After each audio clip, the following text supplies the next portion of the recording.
दोस्तों, आज के समय में सभी अमीर बनना चाहते हैं और सभी चाहते हैं कि हम काफ़ी अमीर बने। लेकिन ये अमीर होने के कुछ सिद्धांत होते हैं, जो सिद्धांत हमें ना तो स्कूल कॉलेज में पढ़ाए जाते हैं और ना ही कोई हमें हमारे घर में सिखाता है कि अमीर बनने के क्या सिद्धांत होते हैं।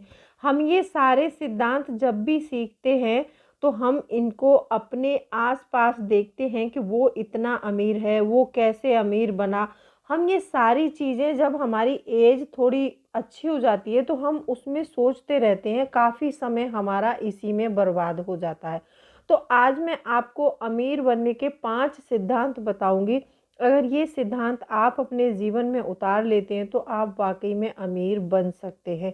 और वीडियो बहुत इंटरेस्टिंग है तो वीडियो के एंड तक ज़रूर बनी रहिएगा। मैं हूँ राधा चौहान, मेरे चैनल क्रिएटिव चौहान में आपका बहुत बहुत स्वागत है। आई होप आप सब अच्छे होंगे और सेहतमंद होंगे और आप लगातार मेरी वीडियो के साथ भी बने हुए होंगे। दोस्तों, आज की वीडियो में हम जानेंगे अमीर बनने के 5 सिद्धांत।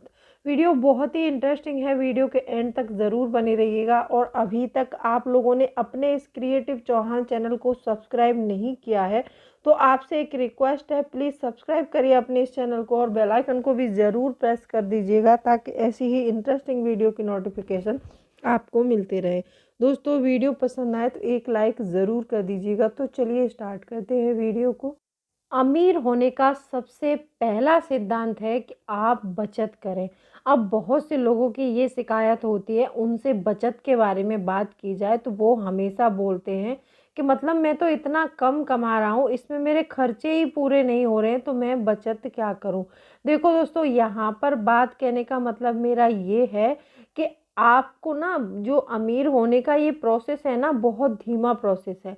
अगर आप सोचोगे कि मैं इस वीडियो में आपको कोई ऐसा मतलब तरीका बता दूंगी, जादुई तरीका बता दूंगी या कोई टोना टोटका बता दूंगी कि आप 4 दिन में अमीर बन जाएंगे, तो ऐसा कोई टोना टोटका या फिर ऐसा कुछ होता नहीं है। अमीर होने का प्रोसेस धीमा प्रोसेस है और इसके लिए हमें बहुत ज़्यादा पेशेंस रखने की ज़रूरत है। अब यहाँ पर बात आती है कि कम कमाते हैं। कम कमाने से नहीं, लोग कम खर्च करने से अमीर बनते हैं। आप सोचते हो कि लोग ज़्यादा कमाते हैं तब अमीर बनते हैं, नहीं, लोग खर्च कम करते हैं तब अमीर बनते हैं। अब यहाँ पर एक एग्जांपल से समझाती हूँ। जैसे आपकी सैलरी यदि 5,000 है तो 5,000 में से आप 500 रुपये मंथली बचाओ। यदि आपकी सैलरी 10,000 है तो 10,000 में से आप 1,000 रुपये मंथली बचाओ। आपकी जितनी भी सैलरी है उसमें से आपको 10% पैसा हर महीने बचाना है और उस बचाए हुए पैसे को कोई अकाउंट खोल लो। आप रिकरिंग डिपॉजिट खोल सकते हैं, उसमें उस पैसे को डिपॉजिट कर सकते हैं। क्योंकि हम बचत तो करते हैं और कुछ समय के बाद उस बचत को हम क्या करते हैं कि खर्च कर देते हैं। तो आपको पैसे को बचाते रहना है, खर्च नहीं करना है। जो थोड़ा थोड़ा पैसा आप बचा रहे हैं वो आपका मतलब ये समझ लीजिए कि आप अपने पैसे के पेड़ का बीज इकट्ठा कर रहे हैं। या तो आप उसको मतलब गुल्लक में रखना या फिर तिजोरी में रखना पैसे को सेफ नहीं माना जाता है, क्योंकि वहाँ पर रखा रखा पैसा अपनी वैल्यू घटा लेता है। अब ये वैल्यू कैसे घटा लेता है वो मैं समझाती हूँ आपको। होता क्या है कि हमारे जो इंडिया में महंगाई हमेशा 5 से 6% की दर से बढ़ती है। यदि हम उस पैसे को गुल्लक या फिर अलमारी में संजो के रख लेते हैं तो हमारा पैसा, क्योंकि हमें उस पैसे पर कोई ब्याज नहीं मिल रहा है, सिर्फ हमने उस पैसे को बचाया है, वो सिर्फ हमारी बचत हो सकती है, वो हमारे लिए पैसा नहीं कमा सकता। तो इसीलिए वो हमारे पैसे की जो है वैल्यू उसमें रखे रखे घटती है। तो इसीलिए हमें पैसे को निवेश करना भी ज़रूरी होता है। तो सबसे पहले आपको वो पैसा बचाना है और बचा करके एक रिकरिंग डिपॉजिट खोल लेंगे तो उसमें आपको ज़्यादा नहीं तो इतना ब्याज मिलता रहेगा कि आपका पैसा लगभग बराबर होता रहेगा। अच्छा, रिकरिंग डिपॉजिट की बजाय आप अपना कोई बचत अकाउंट भी खोल सकते हैं, उसमें भी पैसा आप निवेश ही कर सकते हैं। आप बचत अकाउंट खोल लिया या फिर आप अपना एक सेविंग अकाउंट खोल लो। सेविंग अकाउंट में भी आजकल आपको एफडी के रेट मिलने लगे हैं। उसमें एक मतलब वहाँ पर आप उसको बोल दीजिएगा बैंक में कि मतलब इसमें हमें ऑटो स्वीप जो है फैसिलिटी चाहिए।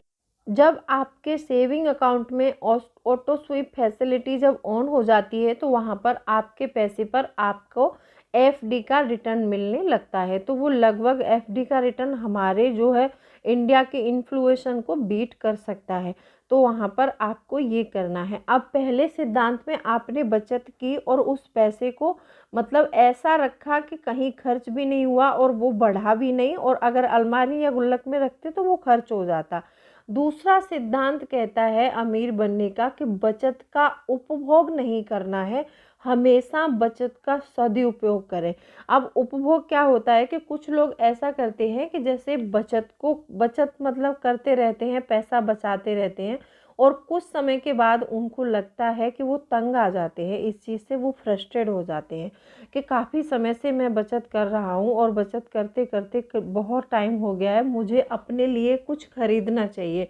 तो वो मतलब अपने शौक़ की चीज़ें खरीद कर लाते हैं, अपने घर में एसी लगवा लेंगे, नया फ्रिज ले आएंगे, नई मतलब घर में अपने लिए नए कपड़े खरीद लेंगे, ब्रांडेड चीज़ों पर पैसा बर्बाद करेंगे और अपनी उस बचत को वो एक ही झटके में तुरंत खर्च कर देते हैं, वो सोचते समझते नहीं हैं। तो इसको कहते हैं बचत का उपभोग। अब बचत का सदुपयोग हम कैसे कर सकते हैं? अपने पैसे को कहीं निवेश कर सकते हैं। देखो, मैंने आपको बताया कि एक एफडी में निवेश कर सकते हैं, आप सुकन्या में निवेश कर सकते हैं, आप पीपीएफ में निवेश कर सकते हैं। ये हमारे सभी सुरक्षित निवेश हैं। इन पर हमें इतना ब्याज मिल जाता है कि हमारे इन्फ्लेशन जो बढ़ता है ना, उसके लगभग उसके बराबर ब्याज मिल जाता है। अच्छा, इससे ज़्यादा ब्याज चाहिए आपको, इससे अच्छा रिटर्न चाहिए, तो आप म्यूचुअल फंड में निवेश कर सकते हैं। आप बहुत सारी ऐसी स्कीम्स हैं उनमें निवेश कर सकते हैं, वहाँ से आपको अच्छा ब्याज मिल सकता है। और ज़्यादा ब्याज चाहिए तो उसमें थोड़ा रिस्क होता है। आप शेयर मार्केट सीख सकते हैं। शेयर मार्केट में पैसा निवेश करके आप एक अच्छा रिटर्न कमा सकते हैं, लेकिन वहाँ पर जो रिस्क होता है ना, वो रिस्क बहुत हाई होता है। अगर आपने बिना जानकारी लिए या फिर बिना किसी को बताए, बिना किसी से पूछे, बिना किसी एक्सपर्ट की राय के आपने पैसा निवेश कर दिया शेयर में और आपको जानकारी नहीं है, आपने सिर्फ शेयर खरीद लिए कंपनी का, आपने कोई बायोडाटा नहीं देखा, उस शेयर के बारे में कोई जानकारी नहीं ली, तो आपके पैसे डूब जाएंगे। आपको सबसे पहले शेयर मार्केट को धीरे धीरे सीखना है। जब आप सीख जाएंगे कि कैसे शेयर को चुनना है, कैसे शेयर को परचेज करना है, कैसे कंपनी के मतलब जो उसको बायोडाटा को देखना है, वो सारी चीज़ें जब तक आपको नहीं आएंगी तब तक शेयर मार्केट में आप निवेश नहीं कर सकते हैं। और उपभोग करना तो मैंने बताया कि जो बचत का खर्च कर देते हैं वो उपभोग कर लेते हैं। सदुपयोग यही है कि आप अपने जो बीज बचाया था ना, अब उसका पौधा बोएंगे, एक दिन वो पौधा निकल करके एक बड़ा पेड़ बनेगा, तब आपके लिए वो पैसे कमाएगा। तीसरा पॉइंट आता है कि बचत को हमेशा निवेश करते रहें। अब बहुत सारे लोग ऐसे होते हैं कि निवेश तो कर देते हैं, लेकिन उस पर जो ब्याज मिलता है उस ब्याज को खर्च कर लेते हैं। आपको ऐसा नहीं करना है, क्योंकि यहाँ पर आपको जो ब्याज मिलता है पैसे पर, अगर उस ब्याज को भी आप मूलधन में जोड़ करके निवेश करते हैं तो यहाँ पर आपको चक्रवृद्धि ब्याज देखने को मिलेगी। जब ये चक्रवृद्धि ब्याज हमें देखने को मिलती है ना, इससे हमारा पैसा बहुत जल्दी ग्रो होता है। होता यहाँ पर ये है कि पहली जनरेशन हमारी बचत थी, दूसरी जनरेशन वो हुई कि हमें उससे ब्याज मिला, तीसरी जनरेशन वो हो गई हमारी कि जिस ब्याज को हमने मूलधन में जोड़ा और उस पर भी हमें ब्याज मिलने लगा। तो ऐसे ही आप चक्रवृद्धि ब्याज को जब समझ लेंगे तो आप अपने पैसे को कब दोगुना चौगुना कर सकते हैं ये आपको भी पता नहीं चलेगा। तो हमेशा आपके पैसे पर जो भी ब्याज मिले आप उसको भी हमेशा मूलधन में जोड़ के निवेश करते रहिए। तभी तो कहते हैं कि कंपाउंडिंग इंटरेस्ट जो होता है ना, ये आठवां अजूबा होता है, और जो इस कंपाउंडिंग इंटरेस्ट को समझ लेता है वो पैसे कमाता है, और जो नहीं समझ पाता है वो हमेशा पैसे ब्याज के रूप में भरता है। तो आपको हमेशा कंपाउंडिंग इंटरेस्ट को समझना है और अपनी बचत पर मिलने वाली ब्याज को हमेशा मूलधन में जोड़ के आपको उसको भी आगे निवेश करना है। अगर आप ऐसा कर पाते हैं तो आप बहुत जल्द अमीर बन सकते हैं। चौथा सिद्धांत है कि अपनी आमदनी और अपने खर्चों का रिकॉर्ड रखें। देखो बहुत से लोग ये बोलते हैं कि मैं तो मतलब रोज़ बहुत कमाता हूँ, मैं क्या खर्च का रिकॉर्ड रखूँ, मैं तो ऐसे ही पता रहता है मुझे कि क्या खर्च किया है क्या नहीं किया है। नहीं, आपको नहीं पता रहता। यदि आप दिन में 10 सिगरेट पीते हैं और वो 10 सिगरेट की कीमत आपकी पर डे 100 रुपये हो रही है और आप उसका हिसाब नहीं रख रहे हैं, तो आपको लगता है कि मैंने तो बस 10 सिगरेट ही तो पी हैं, वो क्या है 100 रुपये की हो गई, क्या हो गया। क्या आपको पता है कि आपने 1 महीने में वो 3000 रुपये की सिगरेट पी ली हैं। अगर वो 3000 रुपये आप कहीं पर निवेश करते या उनका रिकॉर्ड रखते या आप उनका पता करते कि मेरा खर्च कितना ज़्यादा हो रहा है, तो आप शायद वो नहीं करते।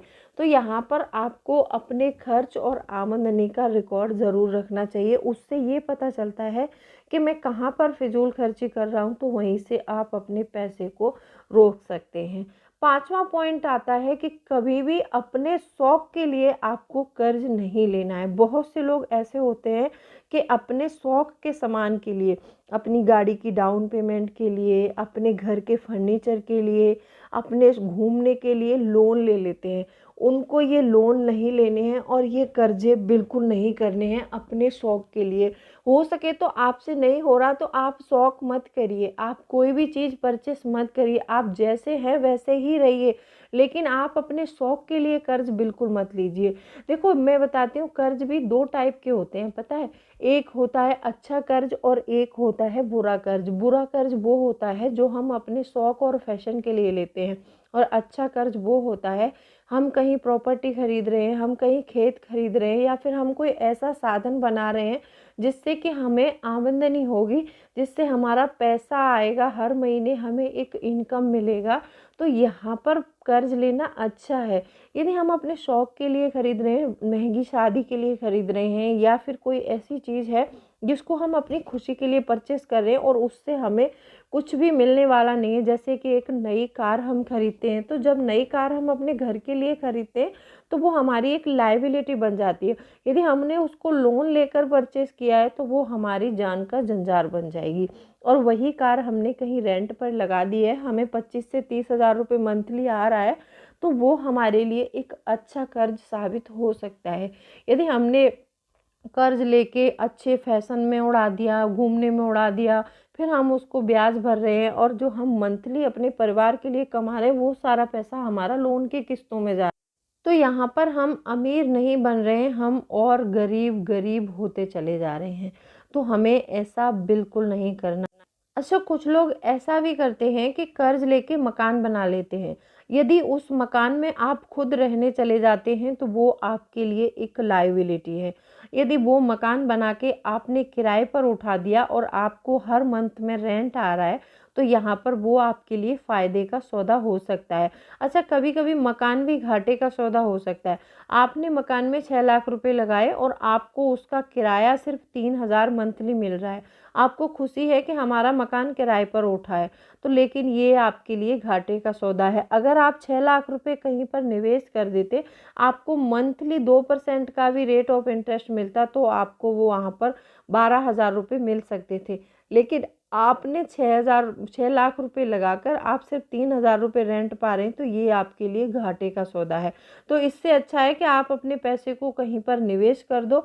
और प्रॉपर्टी कभी भी खरीदनी है आपको तो हमेशा ये देखकर खरीदिए कि जगह कैसी है, वहाँ पर आप रेंट पर मकान देंगे तो आपका अच्छा उठ सकता है या नहीं, या फिर वहाँ पर आपकी लोकेशन कैसी है।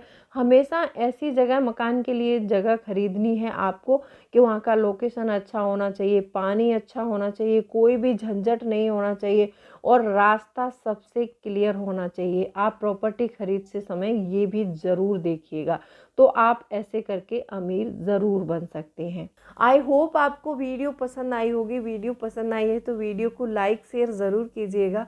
तो चलिए मिलती हूँ अगले वीडियो में, तब तक के लिए bye bye. Thanks for watching. कोई भी क्वेरी है तो आप मुझे कमेंट सेक्शन में लिख सकते हैं। और दोस्तों, आप लोगों से एक रिक्वेस्ट है, वीडियो को ज़्यादा से ज़्यादा शेयर कर दिया करो और चैनल को सब्सक्राइब ज़रूर कीजिएगा।